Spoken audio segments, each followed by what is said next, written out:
Alright guys, 10 days to go, magsisimula na itong FIBA Asia Cup, yung pinakahihintay ng lahat. Ano nga ba yung chance ng ating Team Gilas na makaabante sa playoffs? Same opponent, New Zealand Tall Blacks at Chinese Taipei. Ang isang tanong natin dito, kakayanin nga ba ng Team Gilas ngayong wala itong si Kai Soto? Kai is 7'3 with natural shot blocking instinct. Wala siyang kapalit sa Gilas mga kabasketball na may parehong size at presence sa ilalim. Laban nga dito sa mga physical na team gaya ng New Zealand, malaking dagok ito, hindi kayang pantayan ng ibang local bigs. Yung kanyang height at wingspan at yung magagawa nitong si Kai Soto, yan yung problema nitong Gilas. Isa pa, Kai can score with his back to the basket, finish lobs or pop out for mid-range. Kung wala nga siya, mas magiging perimeter heavy yung opensa, which makes the teams predictable. Challenging din magiging rebounding natin. Rebounding will take a hit. Si Kai yung karaniwang nag-average ng 8 to 10 boards lalo na sa mga international play. So ano nga ba yung mga pwedeng gawin nitong ating Team Gilas para makasurvive ng mga kabasketball? Siyempre kailangan ng big game mula sa mga guards.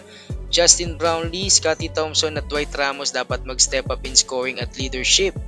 Kung healthy si AJ Edu, siya yung magiging sentro ng depensa sa ilalim kasi siya yung nag-iisa nating big man dyan kasama itong si Junmar Fajardo. Pwede rin natin gamitin yung bilis at yung pressure defense. Kung di man nila kayang tapatan yung laki, pwede nilang gamitin yung space, pressure at traps para i-disrupt yung bigger teams. Isa pa ka-basketball yung consistency natin dito sa 3-point shooting. So mahalaga yung shooting nitong sina CJ Perez, Carl Tamayo at Jamie Malonzo. Yun talaga yung pinakakulang natin nung nakaraang qualifiers. Inconsistent tayo. Wala tayong consistent sa shooting. Again, kung kukonekta yung mga outside shooting natin, lalo sa tres, mas magiging maganda. Siyempre, pinaka-concern natin dito yung magiging laban sa New Zealand. So without Kai, mahirap pero hindi imposible.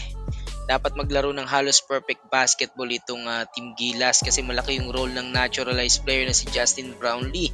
Ngayon kung healthy shot makakalaro ng full minutes, siyempre siguro may laban naman tayo dyan. So abangan natin yung magiging adjustment nitong si Coach Tim Cone dahil hindi nga na inaccept yung mga tune-up games at friendly dito sa Korea at sa ibang team para mag-focus dito sa practice. Tomorrow makakaharap muna nila itong Macau Black Bears.